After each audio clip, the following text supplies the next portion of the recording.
Bravo. J'ai vu tous les enfants francophones, allemands, hollandais, italiens, espagnols, tous les enfants qui portent aussi les écouteurs, qui écoutent la traduction. Tout le monde respire calmement, en pleine conscience, et je peux sentir votre énergie de paix. Est-ce que j'ai tout dit, les enfants espagnols, italiens et qui d'autre? Américains, allemands, anglais, hollandais, chinois et qui d'autre? Marseille. Oui, les Marseillais.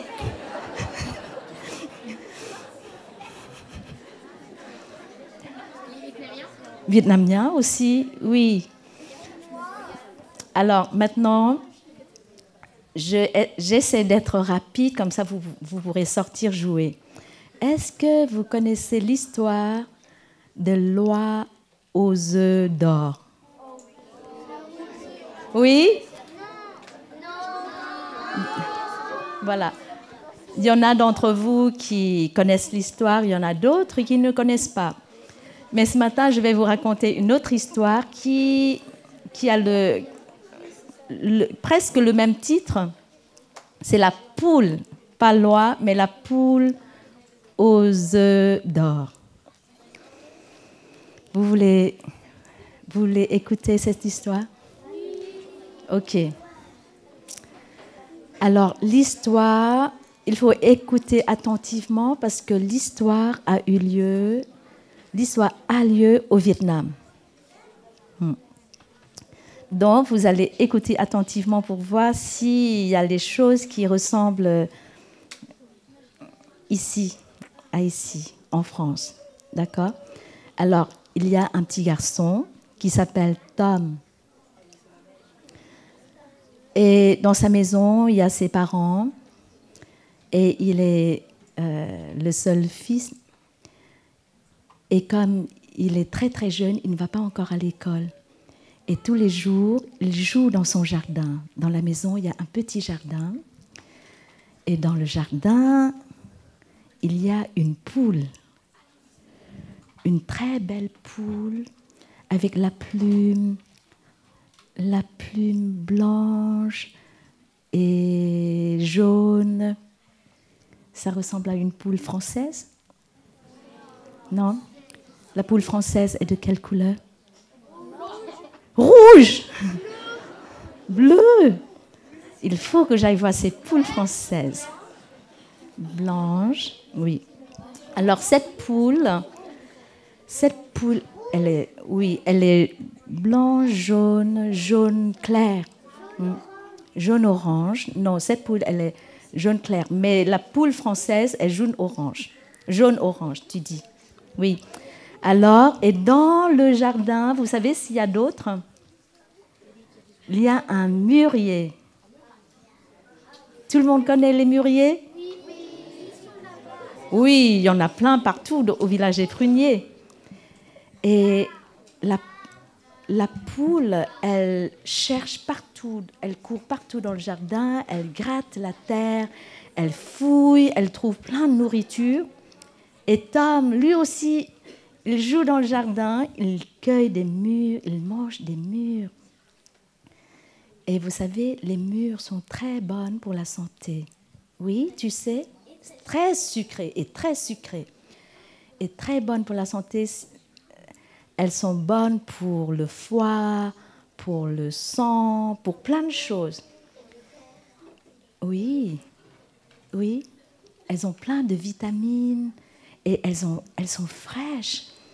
Et Tom en mange beaucoup. Et la maman de Tom, elle cueille les feuilles pour faire la tisane. Et la tisane est très bonne aussi. Et vous savez, qu'est-ce qu'il y a d'autre dans le jardin? Il y a aussi un petit étang au lotus. Tout le monde connaît le lotus? Oui, parce que, oui, ben voilà.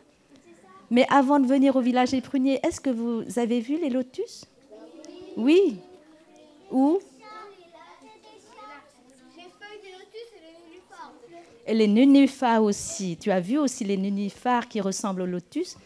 Et dans le jardin chez Tom, il y a aussi un petit étang de lotus. Alors, la poule et Tom, ils jouent aussi autour de l'étang. Et quand il fait très très chaud, ils vont dans l'ombre du mûrier. Et quand il fait bon, ils vont au lotus. Et vous savez, vous connaissez le thé au lotus?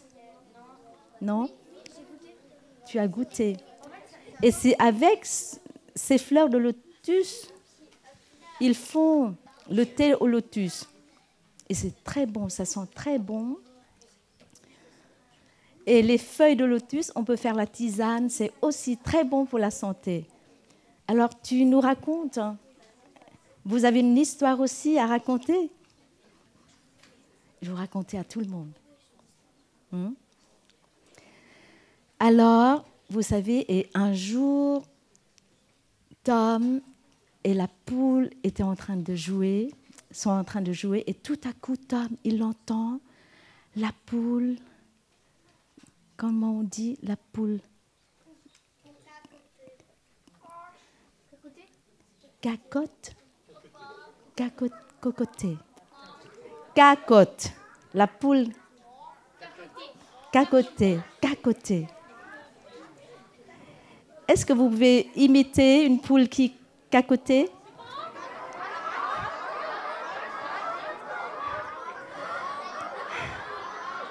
Et vous, maintenant, écoutez une poule vietnamienne. Ça, ce sont les poules françaises.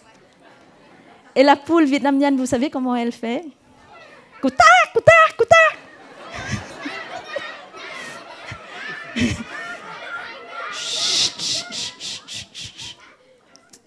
Et quand elle a fait ça, très très fort, alors Tom, il est très content, il observe et il voit que la poule pond quoi? Un œuf, oui. Mais vous savez tout déjà l'histoire. Oui. Et Tom, il est tout content parce que c'est la première fois que la poule pond un œuf. Et donc, il a pris l'œuf. Il est très content dans sa main. Il prend l'œuf comme s'il prenait un bébé qui vient de naître. Tout content, il a fait un bisou. Et puis, il a couru dans la maison pour donner à sa maman. Et sa maman était toute contente, mais juste quelques secondes après, le visage de maman a changé.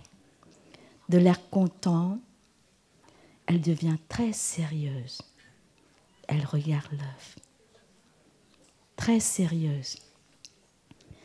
Et puis Tom continue à jouer avec la poule. Et la maman va au papa et puis ils discutent. Ils chuchotent. Et puis le lendemain, les parents ont pris la poule dans la maison et l'a enfermée dans la maison. Et la maman, elle a acheté plein de bonnes choses pour donner à la poule à manger. Elle est allée à Leclerc pour acheter plein de blé de meilleure qualité. Ah, mais au Vietnam, il n'y a pas Leclerc. Je me suis trompée.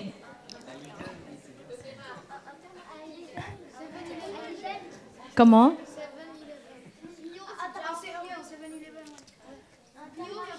Il y a Temu au Vietnam et pas Leclerc. Intermarché. Alors, bon, bref, la maman... Écoutez la suite. La maman, elle a acheté plein de blé de meilleure qualité, les bonnes graines, les grosses graines. Elle a offert plein de nourriture à la poule. Avant, la poule, elle allait dans le jardin, elle devait chercher la nourriture elle-même. Et puis maintenant, c'est maman qui lui sert plein plein de bonne nourriture et elle a un très beau lit pour dormir. Alors la poule est toute contente. La poule mange beaucoup, tu as raison, et puis elle a un gros ventre. Oui. Et Tom, il est content quand il voit la poule contente, il est content aussi et il reste dans la maison pour jouer avec la poule. Et puis le lendemain, la poule commence à s'ennuyer. Elle mange moins. Elle a envie de sortir, jouer dans le jardin. Mais les parents ne veulent pas. Les parents la gardent dans la maison et puis les parents attendent un autre œuf. Mais la poule ne pond plus parce qu'elle est triste. Elle mange de moins en moins, elle est triste. Elle ne court plus. Parce que si elle court, elle va heurter contre la chaise, et puis contre la table, contre plein de choses dans la maison. Elle n'a plus l'espace comme dans le jardin. Et les parents continuent à les garder à l'intérieur de la maison. Et puis un jour, Tom voit le papa revenir avec plein de matériaux. Il refait le toit de la maison et puis il fait la peinture. La maison devient toute neuve, toute belle. Mais la poule et Tom sont malheureux parce qu'ils veulent sortir jouer et jouer dans le jardin. Et puis Tom, il voit que les repas deviennent très, très riches. Il y a de plus en plus de viande dans les repas. Avant, il mangeait beaucoup de légumes, et puis maintenant, il y a beaucoup de viande. Et puis un jour, il voit même, vous savez ce qu'il voit sur table? Le poulet. Une cuisse de poulet rôti. Et Tom, il refuse de manger parce qu'il regarde la poule. Il aime, il adore la poule. Et puis maintenant, il voit la chair de quelqu'un de la même famille de la poule, et donc il refuse de manger. Vous savez, quand on aime quelqu'un, on aime aussi ses parents, ses frères et sœurs, toute sa famille, tout son entourage, n'est-ce pas? Est-ce que... Non? Ça dépend. Vous réfléchissez bien.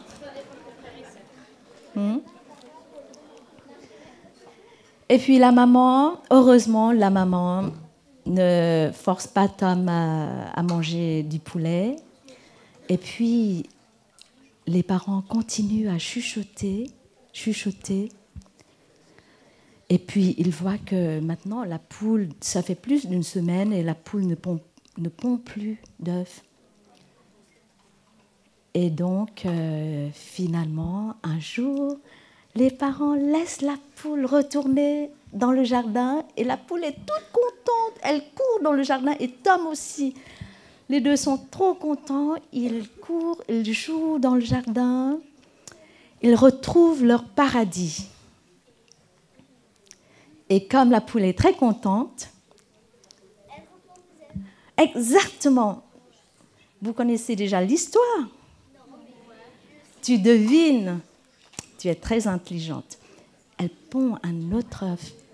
Et les parents sont tout contents. Et le papa, il refait toute la maison, mais il refait lui-même.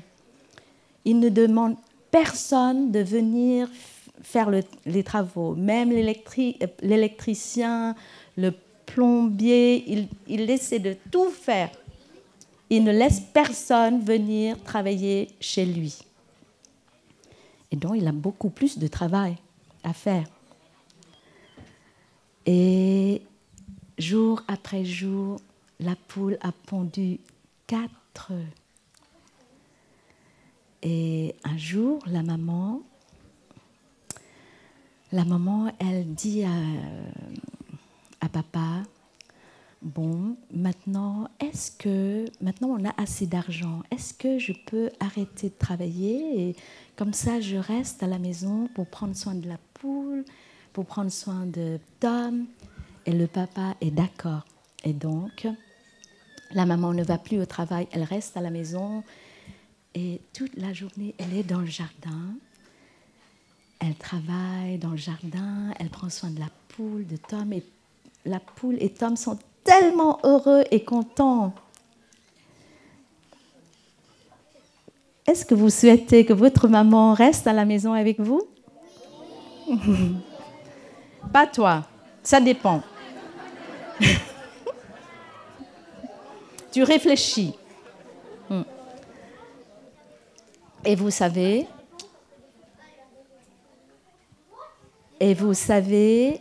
que la maman, finalement, de plus en plus, la maman, elle est encore plus passionnée que Tom de rester dans le jardin. Elle plante plein de légumes, des courges, des potirons, plein de choses. Et puis, elle a vraiment trouvé son paradis dans le jardin.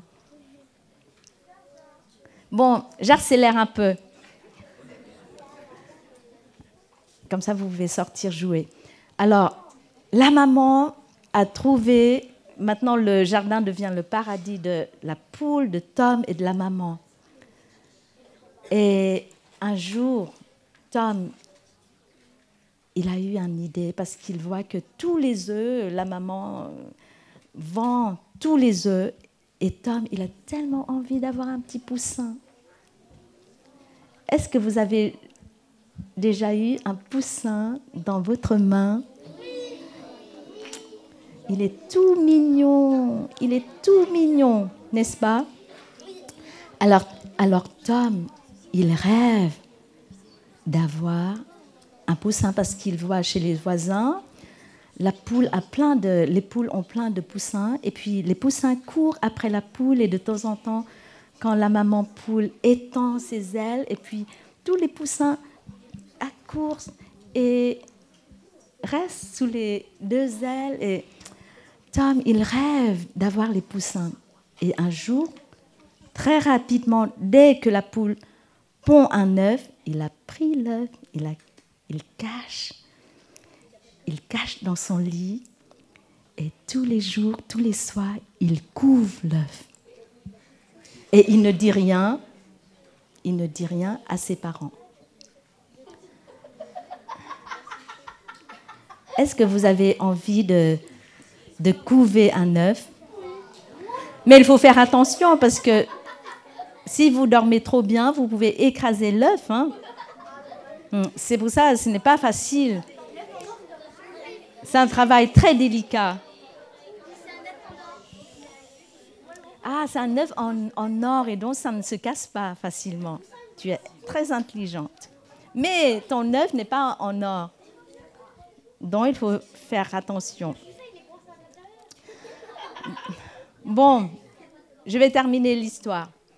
Et puis, il attend sans rien dire à ses parents. Et puis, un jour, il voit l'œuf commence à s'ouvrir. Il y a une petite créature à l'intérieur, un bébé qui cherche à briser la coquille et sortir. Et donc, il va chercher ses parents, il l'amène ses parents pour voir. Et puis, toute la famille voit la naissance d'un poussin. Ah!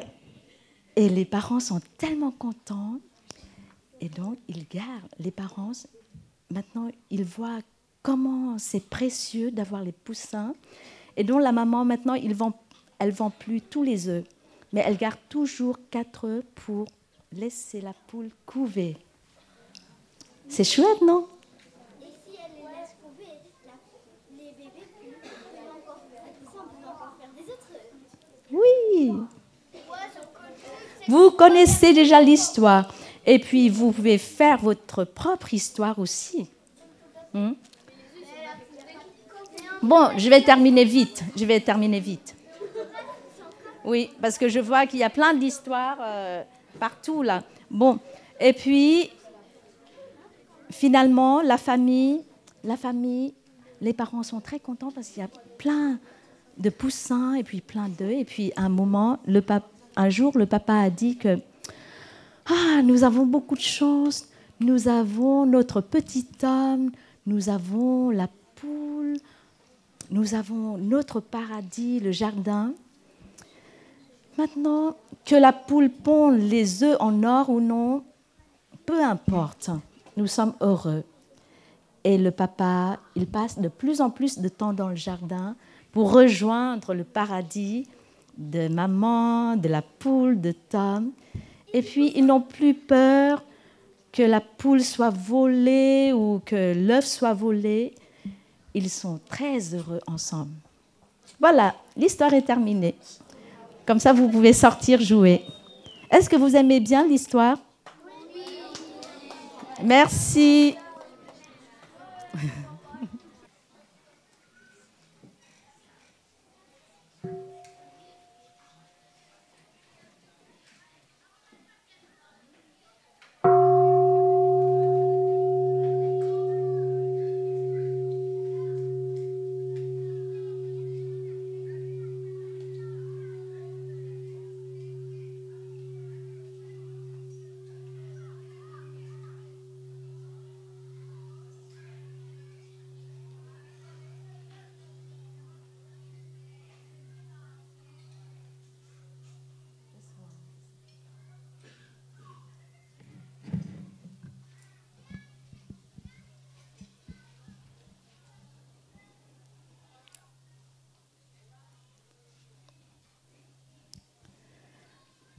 Chère taille respectée, chère grande famille bien-aimée, aujourd'hui nous sommes le 22 juillet l'an 2025, pendant la retraite d'été. L'histoire que je viens de vous raconter, que je viens de raconter aux enfants, a été écrite par notre maître, Thay. Dans la vie de notre maître, il a toujours beaucoup, beaucoup aimé les enfants. Il a écrit les histoires pour les enfants, il a composé des chansons pour les enfants, les poèmes pour les enfants. Et cette histoire est la dernière histoire qu'il a écrite en l'an 2013. À notre institut du bouddhisme appliqué, dans l'Institut européen du bouddhisme appliqué en Allemagne. Et je me souviens, quand il a fini de l'écrire, ce matin-là, avec quelques frères et sœurs, il nous l'a lu et l'air très content. Il a écrit sur un cahier et puis il nous a lu avant le petit déjeuner. Il était très content d'avoir écrit cette histoire. Et quand j'ai raconté aux enfants, à la fin, j'ai demandé à quelques-uns, est-ce que vous aimez l'histoire? Et il y a un grand enfant qui a dit, oui, merci d'avoir raconté l'histoire. Et j'étais très contente parce que comme l'histoire n'est pas sensationnelle, avec plein de détails sensationnels, je me demandais si les enfants aiment cette histoire, mais il y en a qui ont montré qu'ils l'ont aimée et ça m'a rendue très contente. Et vous pouvez écrire à partir du début de l'histoire, vous pouvez écrire votre propre histoire.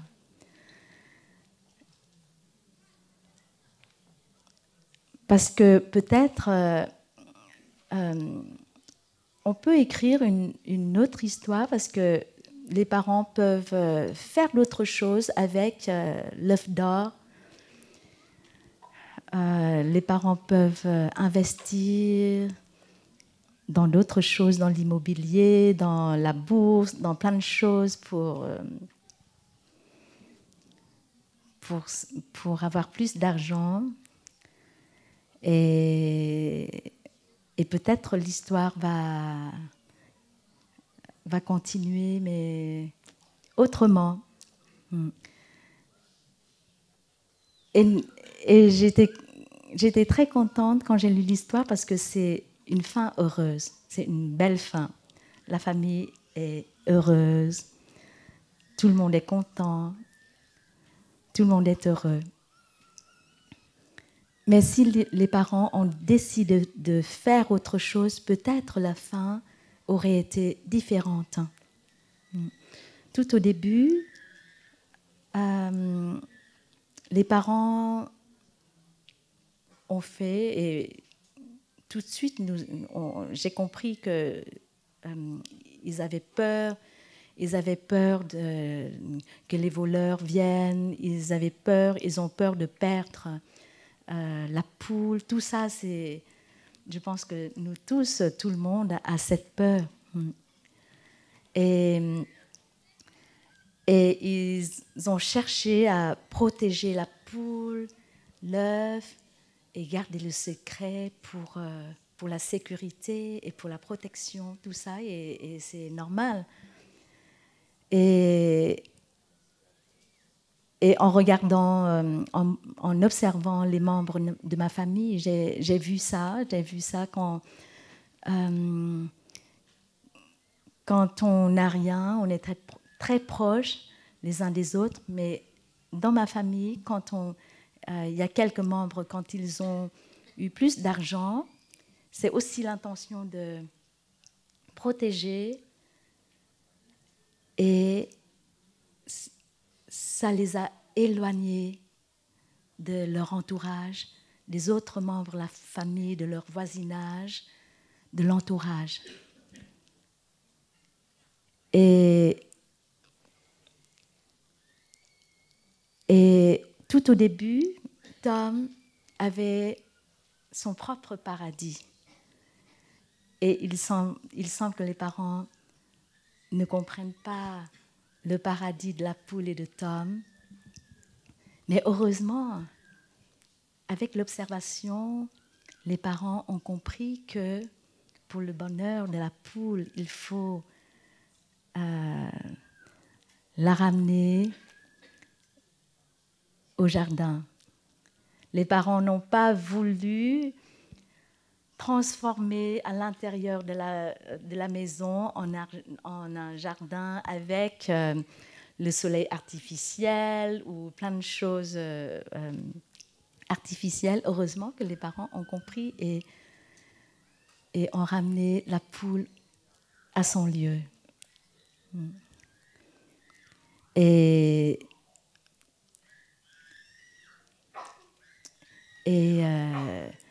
on voit que la maman, elle respecte aussi le choix de Tom, quand Tom n'avait pas le cœur de manger les semblables de sa poule bien-aimée, et la maman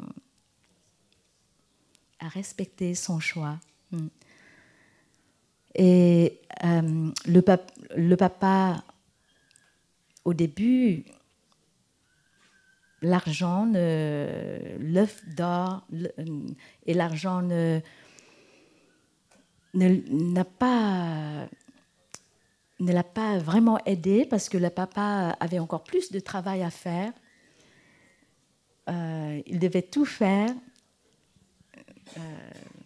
rénover toute la maison lui-même, de peur que quelqu'un vienne à la maison et découvre l'œuf d'or ou la poule miraculeuse. Et donc, pour la sécurité, alors, le papa ne semblait pas plus aisé, ou la vie n'était pas plus facile pour lui. Et ça m'a fait penser à quand j'étais petite et quand j'ai grandi, j'ai vu dans ma famille j'entendais parler, et aussi j'ai vu plein de personnes quand elles sont devenues riches, elles n'étaient pas plus heureuses qu'avant, mais au contraire. Et il y a plein de riches autour de moi quand j'ai grandi, étaient très malheureuses, avaient beaucoup de souffrances. Et chaque fois, je me suis dit, mais pourquoi? Mais c'est une injustice. Alors, pourquoi sont riches, ils ont plein d'argent, ils souffrent. Ils ne savent pas quoi faire avec leur argent ou quoi. Alors, qu'ils me donnent leur argent et je vais leur montrer comment faire avec l'argent. Moi, je sais comment gérer l'argent, je sais comment faire. Et quand j'étais petite, je me disais toujours comme ça. Mais je n'ai pas l'opportunité de gérer l'argent non plus. Maintenant, je ne suis plus petite parce qu'en tant que moniale, on a l'argent de poche, on a juste 80 € comme argent de poche et c'est très facile à gérer notre salaire. Et au début, le paradis de Tom et de la poule, ils ont un autre monde que les parents. Mais heureusement, petit à petit, les parents ont compris et la maman a rejoint, a compris Tom et la poule et elle a profité aussi de leur paradis.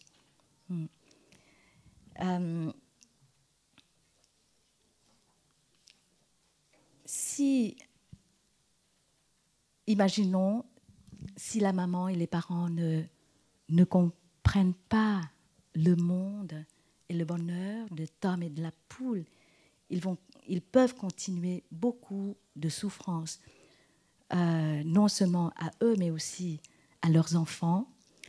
Et c'est pour ça, dans le bouddhisme, et notre maître, il nous a toujours répété 1000 fois que l'amour signifie la compréhension. Sans compréhension, c'est impossible d'aimer. Et au début, on voit que Tom et les parents ils n'ont pas beaucoup de conversations. Et quand Tom il a envie de couver un œuf, il a caché ses parents parce qu'il savait que certainement ses parents ne vont pas le laisser faire. Quand Tom il voit que ses parents ont toujours des idées très, très claires, sont très fermes dans leurs idées, et s'ils n'écoutent pas Tom, alors s'il n'y a pas d'échange, s'il n'y a pas de discussion, s'il n'y a pas de partage ou de communication, alors Tom pense que ce n'est pas la peine de leur dire parce que certainement ils vont dire non. Et c'est pour ça que Tom a caché et a fait lui-même, a couvé l'œuf lui-même. Et pour pouvoir nous comprendre, pour la compréhension, dans une famille, il faut la communication, il faut des échanges. Et c'est pour ça, il y a, je ne sais pas si dans les autres hameaux, certainement vous avez eu aussi la présentation des 5 entraînements à la pleine conscience. Il y a la pratique, il y a un entraînement très important, c'est l'écoute profonde. C'est l'écoute profonde qui permet la communication et qui permet la compréhension. Et c'est comme ça qu'on peut aimer, s'aimer dans une famille. Et sans l'écoute profonde, alors pas de communication, pas de compréhension et pas d'amour. Et c'est tellement important. Et ici, pendant cette semaine, vous vous entraînez l'écoute profonde dans les partages. Nous avons un code très clair. Quand on écoute, on n'interrompt pas. On écoute jusqu'à la fin. Mais comme nous avons l'habitude de réagir intérieurement ou de juger, alors nous revenons à la respiration consciente pour reconnaître les réactions intérieures, les jugements, pour calmer, pour pouvoir écouter. Et je me souviens l'histoire d'une sœur dans notre communauté, quand elle a appris la pratique de l'écoute profonde et puis l'amour, la compréhension, elle a écrit à ses parents. Dans sa lettre, elle a mis une petite calligraphie très belle, compréhension et l'amour, compréhension et amour. Et quand le papa a reçu cette lettre, il a dit « Elle me fait la morale encore. Moi, je lui ai mis au monde. Je la connais. Si je ne la comprends pas, qui d'autre la comprend ?» Et le papa est sûr et certain que c'est lui qui comprend tout. C'est lui qui connaît tout. Et peut-être il pense que peut-être il connaît sa fille encore mieux qu'elle-même. Mais ma mère est pareille. Je raconte l'histoire de ma sœur, mais ma mère est pareille. Et c'est pour ça, notre maître, il a écrit aussi une calligraphie « Es-tu sûr ?»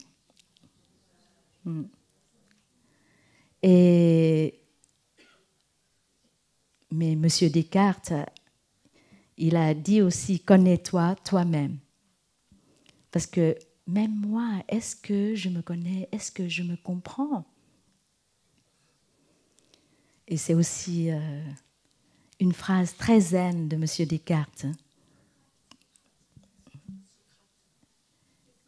C'est Socrate, ce n'est pas Descartes. Ah, Descartes, c'est... Oui, pardon. Et c'est un mot zen. Connais-toi toi-même. Merci, sœur. Merci, amie. Et on peut... nous pouvons écrire une calligraphie nous-mêmes pour nous rappeler si je crois que je connais bien ma sœur, je connais bien mon frère, je peux lire ses pensées, alors cette phrase, ce mot zen va me rappeler. Es-tu sûr? Connais-toi toi-même.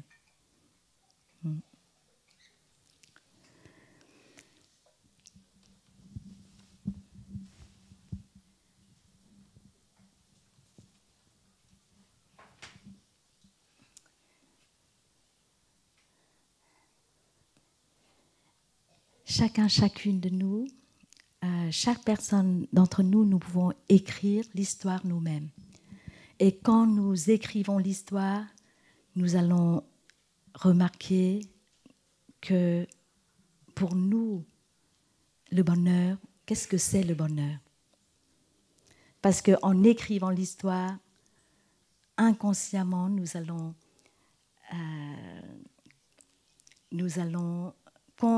conduire le fil d'histoire au bonheur que nous voulons.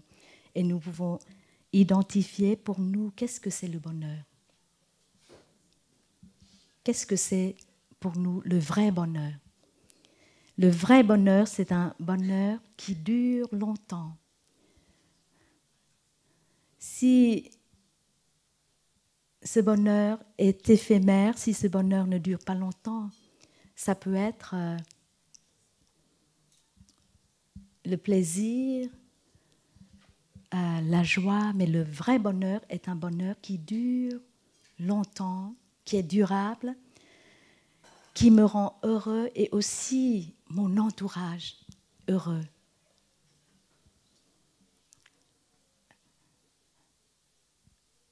Ma famille, qui rend ma famille heureuse, mon entourage heureux. Et c'est pour ça il faut réfléchir pour voir est-ce que j'ai une idée très claire du vrai bonheur. La semaine dernière, notre sœur Annabelle a parlé du noble chemin octuple et puis le premier jour de la retraite. Notre sœur Hélénie en a parlé aussi des 4 nobles vérités et du noble chemin octuple. C'est le noble chemin octuple, c'est le chemin du bonheur. Et nous tous, nous avons une idée du bonheur et nous tous, nous voulons le bonheur. Et puis, le Bouddha nous enseigne le chemin du bonheur. Mais beaucoup d'entre nous, nous pensons que le bonheur se trouve ici, à ce point, et nous, on est là, on est encore là. Et puis, il y a un chemin qui mène là. Et parfois, nous devons travailler très dur, nous devons sacrifier beaucoup. Nous devons travailler dur pour accumuler de l'argent, pour avoir une somme suffisante. Et puis, on sera heureux. Ou quand je serai à la retraite, je profiterai vraiment. Mais le noble chemin octuple, dont sœur Annabelle et sœur Hélénie ont parlé, le chemin du bonheur, ce n'est pas le chemin qui mène au bonheur, mais le bonheur est le chemin. C'est-à-dire à chaque instant, sur ce chemin, le bonheur est là. À chaque point.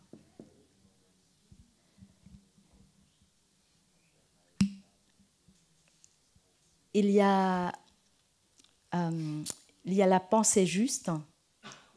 Il y a la pensée juste dans ces 8 pratiques. Et la pensée juste, d'abord, c'est la pensée juste sur le bonheur, sur le vrai bonheur. Alors, en réécrivant l'histoire de Tom, nous pouvons voir clairement le vrai bonheur pour nous. Qu'est-ce que c'est? Et ce matin, nous avons entendu le chant du bonheur.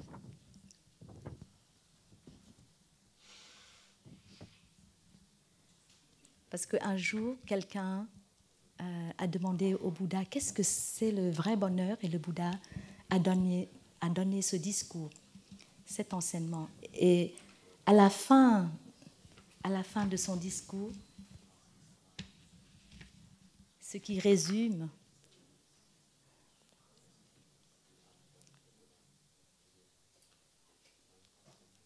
le plus grand des bonheurs vient de soi-même. Parce que si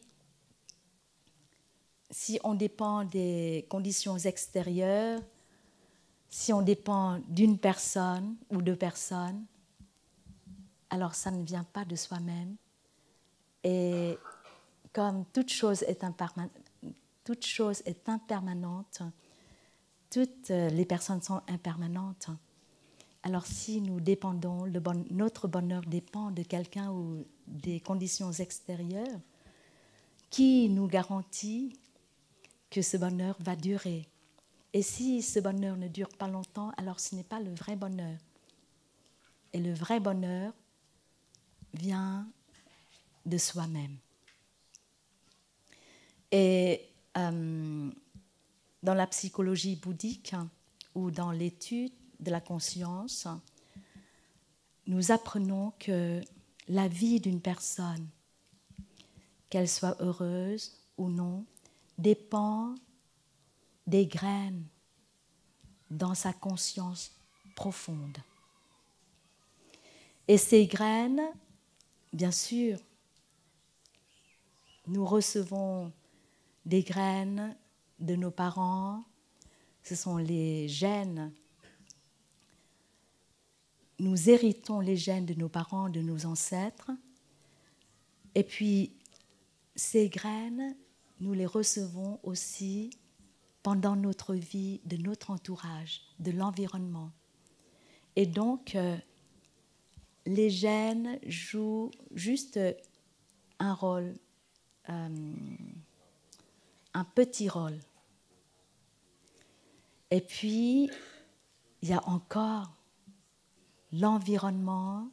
Pendant toute notre vie, à chaque instant, nous recevons, nous ingérons de notre entourage. Et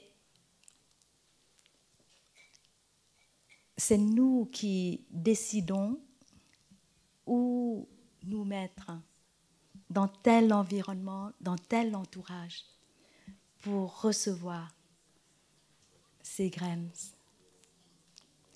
Ou bien recevoir les graines, ou bien arroser les graines que nous avons déjà en nous.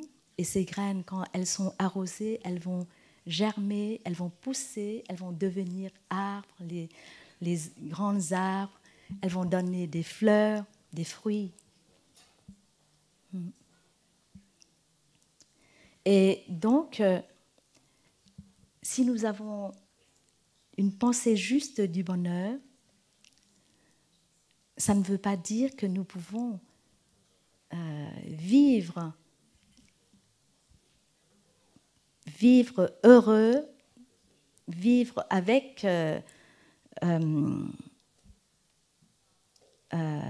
notre intention envers ce bonheur, ou bien dans l'intention de vivre heureux à l'instant.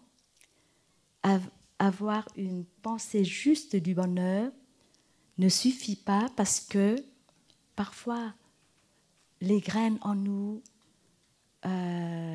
nous causent des obstacles, des difficultés. Par exemple, si j'ai une grosse graine de colère, par exemple, et parfois la colère est plus grande que moi, j'ai ma pensée juste, je sais ce que je devrais faire pour vivre heureux, pour vivre en harmonie et heureux avec ma famille.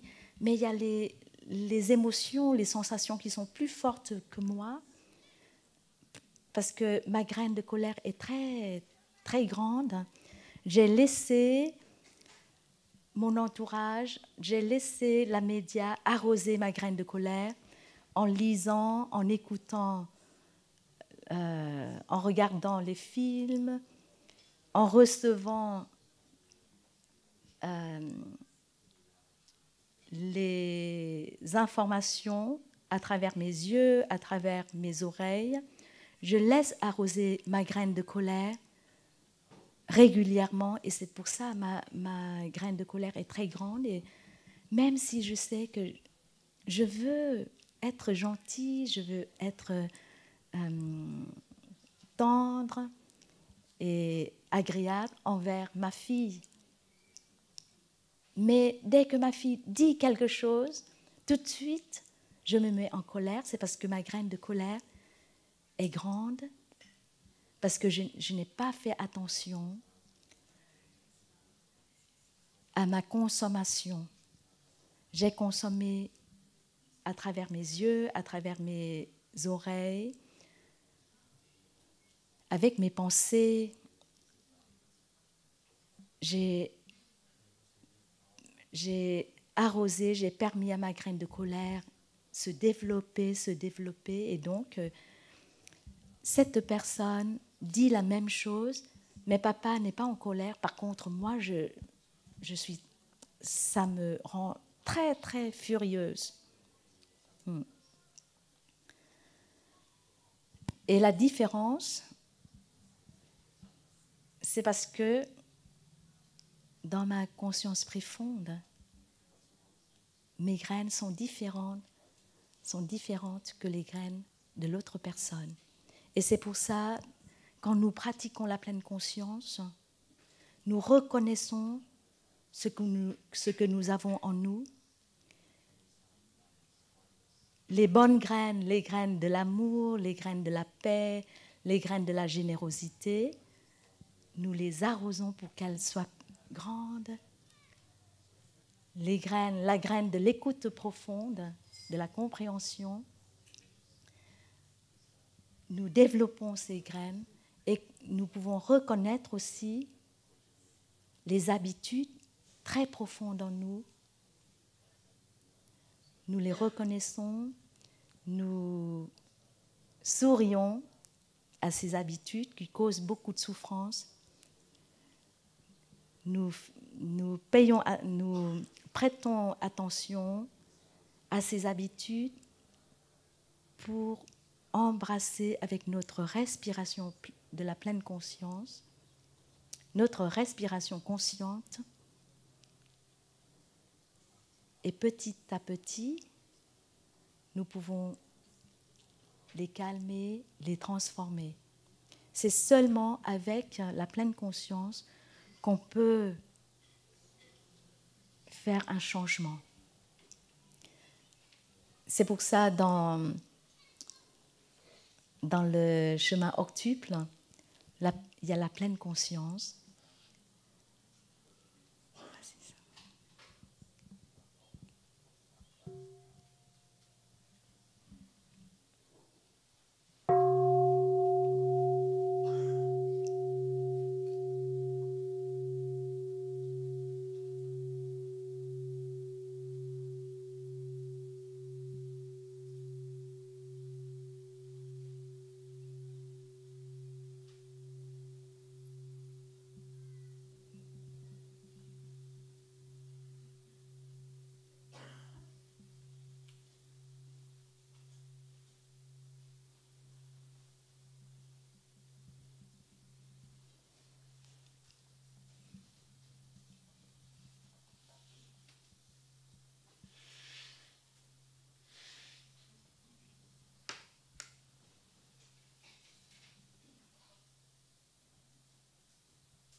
on a envie d'écouter profondément, on a envie de pratiquer le 4e entraînement, mais dès que l'autre personne dit quelque chose, il y a une explosion. Alors c'est pour ça, il faut la pleine conscience pour écouter profondément. Pendant toute cette semaine, tout ce que nous faisons, nous arrosons la graine de la pleine conscience en nous. Parce que pour faire quoi que ce soit, il faut commencer par ça. Et tout ce que nous faisons du matin au soir, la marche méditative, les repas en silence, le chant, tout ça, ça nous permet de cultiver la pleine conscience en nous. Et quand il n'y a pas de colère, quand tout va bien, il faut en profiter. Parce qu'une fois, quand il y a un problème, quand la colère explose, ce sera beaucoup plus difficile. Quand il y a une émotion forte qui monte, c'est très difficile. C'est pour ça, profitons des moments quand il n'y a pas encore de grandes émotions pour nous nourrir de la nature, de la beauté, de la présence des personnes que nous aimons. Et seulement, vous savez que nous entendons tout le temps que la pratique dans les méditations assises guidées, j'inspire, je suis consciente de mon corps vivant, j'expire, je souris à la vie en moi et autour de moi. Et c'est seulement quand on fait face à la mort, quand on traverse la perte d'un être cher, qu'on peut vraiment comprendre cette phrase. Quand on entend comme ça, surtout quand on est jeune, quand on ne traverse pas encore les peines, les douleurs de la perte, on peut comprendre ces phrases.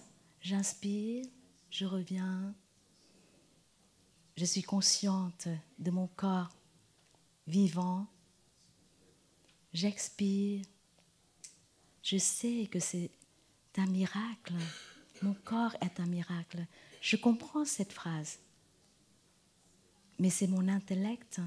Mais quand je perds quelqu'un très cher à moi, elle ne peut plus respirer.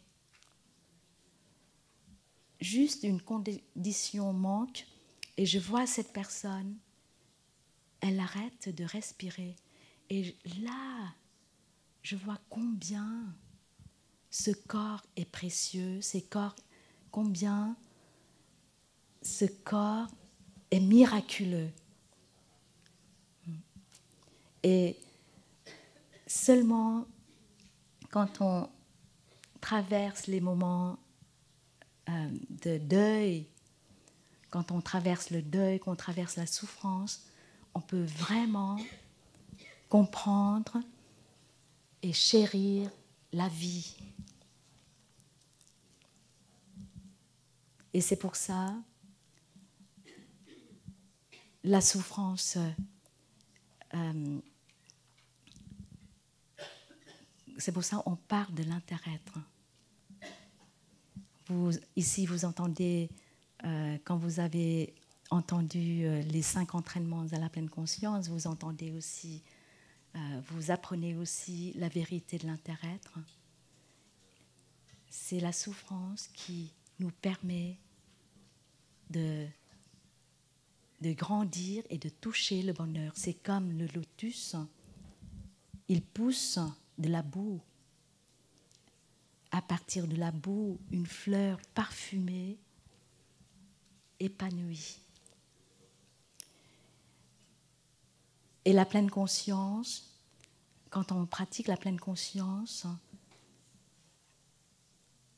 on sourit non seulement à ce qui est merveilleux, mais on sourit aussi à tout ce qui nous cause beaucoup de douleur, beaucoup de souffrance.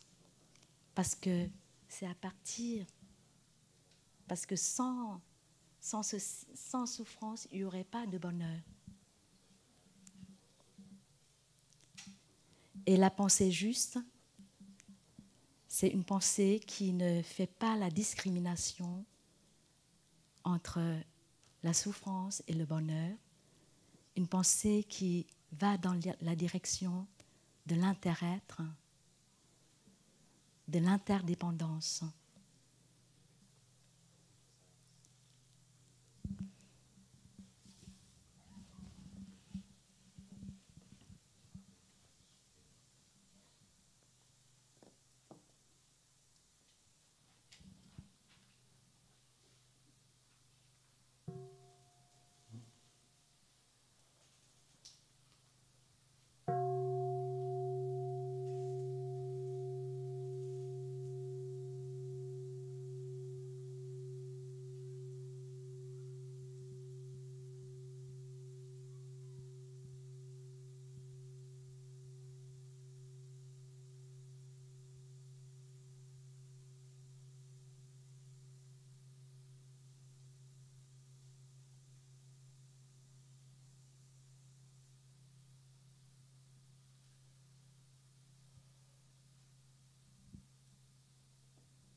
Maintenant, je voudrais parler aussi à partir de la compréhension.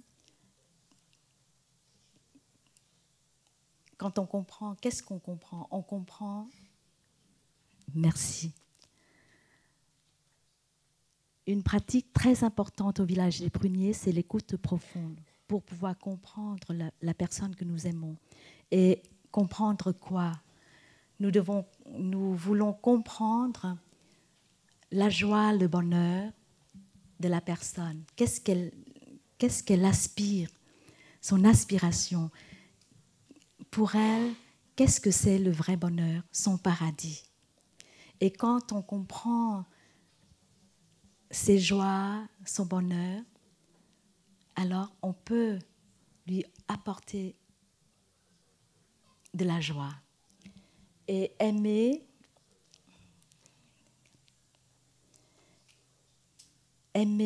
signifie on est capable de rendre la personne plus heureuse.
Si on comprend les peines comme la joie de l'autre personne, on peut soulager la peine ou on peut rendre l'autre personne plus heureuse.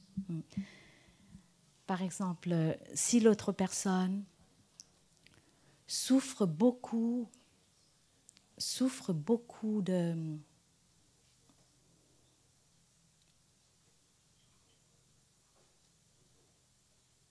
désespoir. Il y a l'autre personne a beaucoup de désespoir. Alors comment l'aider? C'est seulement quand j'ai l'expérience, comment faire avec mon désespoir, que je pourrais l'aider l'autre personne, n'est-ce pas? Quand je n'ai pas l'expérience, je ne peux pas l'aider. Et c'est pareil, comment faire pour rendre la personne plus heureuse? Sans expérience, je ne peux pas l'aider. C'est pour ça que je dois être capable de faire ça à moi-même pour pouvoir aider l'autre personne.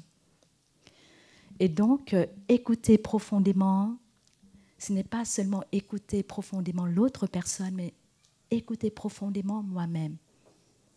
Est-ce que j'ai pris le temps de m'écouter? Est-ce que je cherche toujours à aller vers l'autre, mais jamais je reviens à moi-même pour m'écouter?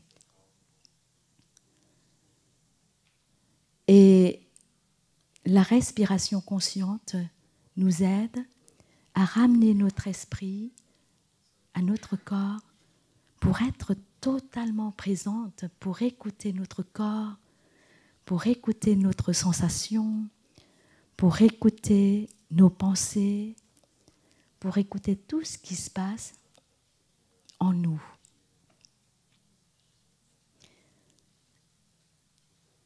Est-ce que nous nous sommes arrêtés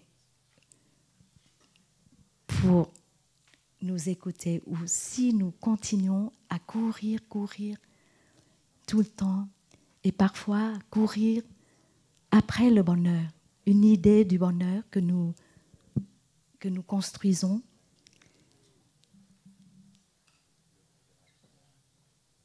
Et c'est notre idée du bonheur que nous formons, que nous construisons, qui nous empêche de revenir à nous-mêmes pour nous écouter.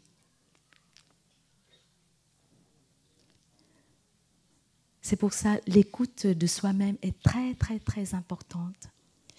Et je dois être capable de gérer mon désespoir pour pouvoir aider un être cher, ma sœur, ma fille, mon fils, à gérer et transformer le désespoir. Et pour transformer une souffrance, il faut avoir un équilibre, il faut avoir assez de joie, assez de bonheur pour avoir cette force intérieure. J'ai vu les amis qui sont trop focalisés sur leur souffrance et leur peine et qui ne s'en sortent pas. C'est parce qu'ils n'ont pas réussi à rétablir un équilibre. Et c'est pour ça, ici, on vous rappelle continuellement de profiter bien des fleurs, du ciel bleu, de votre santé physique, de la présence de votre fille, de votre fils, pour créer la joie, pour reconnaître toutes ces conditions favorables au bonheur. Parce que si nous nous laissons complètement emporter par la souffrance, par les douleurs, on ne voit plus tout ce qui est beau autour de nous. Et c'est pour ça que la pleine conscience nous aide à rétablir l'équilibre. L'équilibre pour avoir assez de force intérieure à gérer notre souffrance. Et quand nous arrivons à faire ça, nous pouvons aider une autre personne à faire. Je vois plein de frères et sœurs qui écoutent les adolescents pendant cette retraite d'été et qui respirent avec nos jeunes. Et parfois, elles tiennent la main de nos amis jeunes pour respirer ensemble, avec la main posée sur le ventre. Et avec la respiration consciente, elles s'assoient ensemble pendant 5 minutes, pendant 10 minutes, pour reconnaître pour calmer une sensation très forte. Le désespoir, ou la colère, ou la tristesse. Au son de la cloche, nous allons respirer en tenant la main de la personne la plus chère à nous. Et quand nous respirons comme ça, nous pouvons sentir que la personne respire en même temps que nous.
Pendant cette semaine au village des Pruniers, essayons de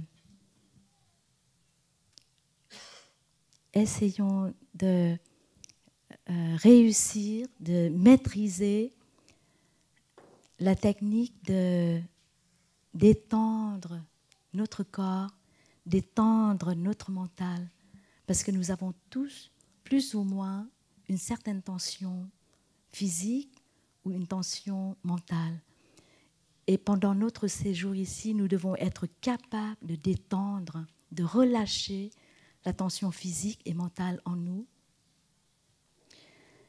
Et nous, avec l'entraînement pendant cette semaine, nous devons être capables de reconnaître ce qui se passe en nous.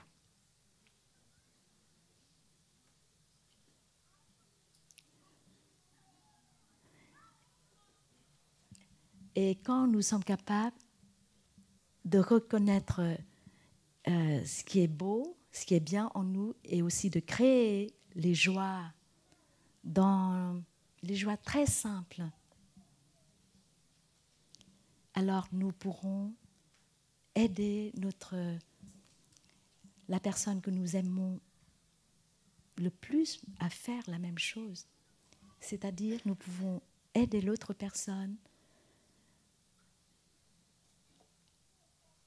à apaiser la souffrance ou les peines, ou bien nous pouvons apporter la joie à la personne que nous aimons.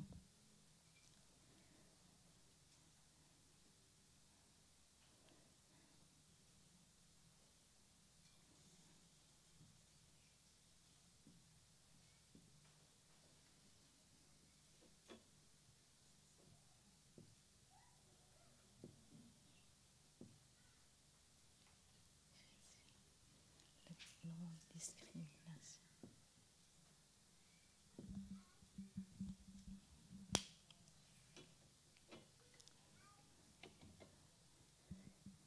Et avec la compréhension, quand nous aimons quelqu'un, il y a beaucoup de joie. Parce que c'est très différent de l'amour possessif. Quand nous aimons quelqu'un avec l'amour possessif, nous voulons que la personne fasse comme nous souhaitons. Et nous avons beaucoup d'idées, nous voulons imposer nos idées sur la personne. Mais quand nous comprenons vraiment la personne, nous ne cherchons pas à imposer. Et le bonheur de la personne, quand la personne est heureuse, nous sommes heureuses. C'est le cas de Tom. Et quand il aime la poule, il aime toutes les autres poules. Il aime... son amour est très large. Il ne fait plus la discrimination que ça, c'est ma poule, et l'autre poule, je peux... Elle est différente. Je protège simplement ma poule, peu importe pour les autres poules. Et quand l'amour a 4 éléments, ces 4 éléments, on dit que c'est l'amour véritable. C'est l'amour illimité. Et chaque jour, nous pouvons cultiver ces 4 éléments dans notre amour. Et plus ces 4 éléments se développent dans notre amour, plus notre amour est vaste, et plus le bonheur, plus on a de bonheur. L'amour, la compréhension, le bonheur vont ensemble. C'est la nature de l'inter-être. Et hier, dans notre présentation des 5 entraînements à la pleine conscience, quelqu'un a dit que moi, je pratique seulement une chose, et je sais que c'est l'inter-être, et je pratique juste une chose dans le chemin octuple, et j'aurai tous les autres. Et ça fait rire à tout le monde, mais c'est vrai. Si nous pratiquons profondément une chose, on va toucher toutes les autres pratiques, parce que c'est la nature de l'inter-être. Si vous rentrez chez vous et vous pratiquez seulement l'écoute profonde, ça va changer l'énergie dans la famille, c'est sûr. Mais l'écoute profonde demande la pleine conscience. Et la pleine conscience demande l'arrêt. Il ne faut pas courir tout le temps. Il faut nous arrêter. Il faut avoir le temps. Il faut avoir le temps de regarder la personne que nous aimons, écouter la personne que nous aimons, la comprendre et l'aimer.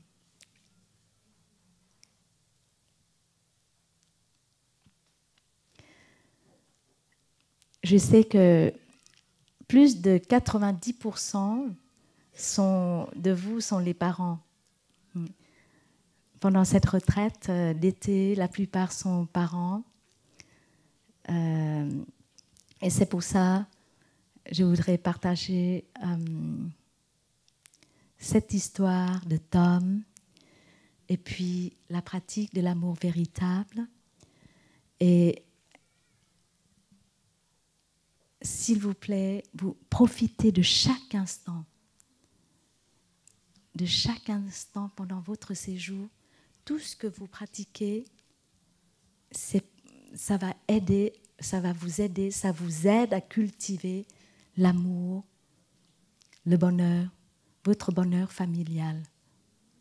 Vous pouvez focaliser sur une pratique. Et je pense tout de suite à l'écoute profonde.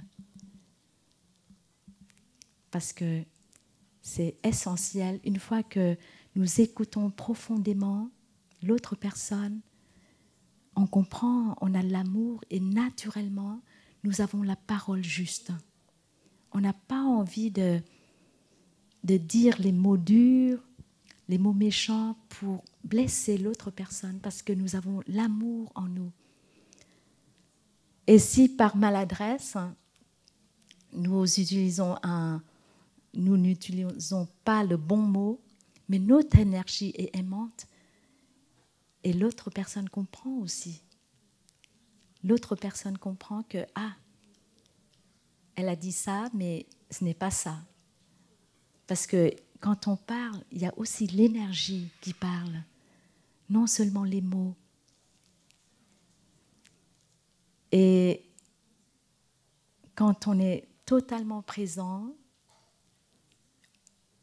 on peut sentir tout ça et on ne s'attache pas à un détail ou aux mots, mais on voit tout l'ensemble. On peut sentir tout l'ensemble et on peut lâcher prise les petits détails. On ne reste pas coincé dans les malentendus, les détails qui mènent aux malentendus. Et vous êtes ce que vos enfants, ce que vous souhaitez pour vos enfants, vous devez incorporer ce que vous souhaitez pour vos enfants. Parce que je vois les parents qui souhaitent leurs enfants arrêter d'utiliser, arrêter de passer trop de temps aux écrans. Mais j'ai vu que c'est eux qui n'arrêtent pas d'utiliser leur téléphone et quand leurs enfants sont tout petits, les enfants ont vu les parents et les enfants ont joué avec ce que les enfants utilisent. Alors, vous êtes vos enfants et vos enfants sont vous. Vous êtes ce que vos enfants vont devenir ou ils sont déjà. Comment vous êtes. Et avec la nature de l'interêtre, quand nous voyons nos enfants faire quelque chose ou quand nous voyons les émotions de nos enfants, nous voyons nous-mêmes. Il y a nous dans leurs émotions, il y a nous dans leurs actions. Ils sont nos continuations. Merci beaucoup pour votre écoute. Et je vais inviter Sœur Thun Krom de vous offrir une chanson. Me réveillant ce matin, je souris au monde. J'ai 24 heures toutes nouvelles à vivre pleinement. J'accepte le monde tel qu'il se présente, avec un regard profond d'amour et de compréhension. Et puis mes pieds touchent la terre, je réalise vraiment un miracle à chaque pas éveillé. À chaque instant, un monde merveilleux est là devant moi. J'ai 24 heures immaculées à vivre pleinement.